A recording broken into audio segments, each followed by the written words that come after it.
ইরার কথাতে কোনো পাত্তাই দিল না সূর্য। ইরার সামনে সে আবারও দীপাকে সিঁদুর পরে দিল, দীপার অনিচ্ছা সত্ত্বেও। কারণ দীপা তো জানে যে ইরাই এখন ডাক্তারবাবুর বর্তমান স্ত্রী। ইরা এসে বলে, এ কি ডাক্তারবাবু, আমি আপনার স্ত্রী থাকতে আপনি অন্য কারোর মাথায় সিঁদুর পরিয়ে দিচ্ছেন? দীপা চমকে যায় ইরার গলা শুনে। ওইদিকে সূর্য বলে, কে তুমি? কে? আমি তোমাকে চিনি না, আমি তোমাকে কোনদিন দেখিনি, যাও এখান থেকে, তুমি চলে যাও, আমার কাছে কিচ্ছু নেই, বলেছি তোমার কাছে কিচ্ছু নেই।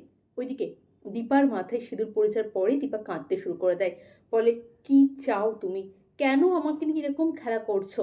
ওদিকে ঠিক তখনই সেনগুপ্ত বাড়িতে ইরা আসে। হ্যাঁ বন্ধুরা, ওরা কিচ্ছুর আগামী পর্বগুলিতে আপনারা ঠিক এমনটাই দেখবেন। চ্যানেল নতুন হলে চ্যানেলটা সাবস্ক্রাইব করে দেবেন। ইরাকে দেখেই তো আবার উত্তেজিত হয়ে পড়ে সূর্য। বারবার বলে, ওকে এখান থেকে যেতে বলো, আমি ওকে এখানে দেখতে চাই না, ও আমার কেউ হয় না, ও সব মিথ্যে কথা বলছে। দীপা একটু একটু বুঝতে পারে যে ডাক্তারবাবু কেন ইরাকে দেখে এত ভয় পাচ্ছে। তার মানে নিশ্চয়ই কোনো ব্যাপার আছে। ওইদিকে ইরা এসে সুন্দর করে একটা গল্প সাজিয়ে বলে যে তাদের দুজনেই নাকি অ্যাক্সিডেন্ট হয়েছিল। সেই অ্যাক্সিডেন্টের পরেই নাকি সূর্য আর ইরা আলাদা হয়ে গিয়েছিল। ইরা আরও হাতে লেগেছে, মাথায় লেগেছে। এই অ্যাডভার্টাইজমেন্টটা দেখে ইরা বুঝতে পেরেছে যে সূর্য সেনগুপ্ত বাড়িতে আছে, তাই নাকি সে এসেছে। কিন্তু সে তো আসলে কি জন্য এসেছে সেটা দর্শকেরা খুব ভালো করেই জানে। ওইদিকে সূর্য ইরাকে দেখে এত চিৎকার করতে শুরু করে যে বাড়ির কেউই তাকে থামাতে পারে না।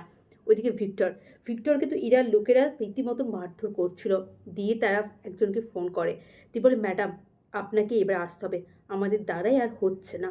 আর তারপরেই ইরা সেনগুপ্ত বাড়িতে আগমন হয়।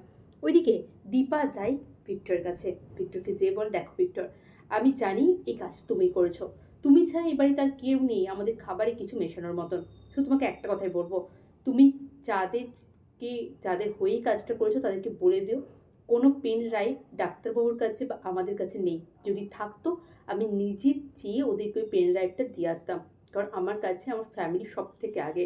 ভিক্টরের চোখ হয়তো এবারে একটু হলেও খুলে যাবে। দীপা ভিক্টরকে বলে, তুমি সত্যি খুব গরিব, আসলে টাকার লোভটা তোমার অনেকটা বেশি, তোমাকে সত্যি কিচ্ছু নেই, কিন্তু তিস্তা তোমাকে অনেকটা ভালোবাসে, তাই এখনো সময় আছে ভিক্টর, একটু শুধরে যাও।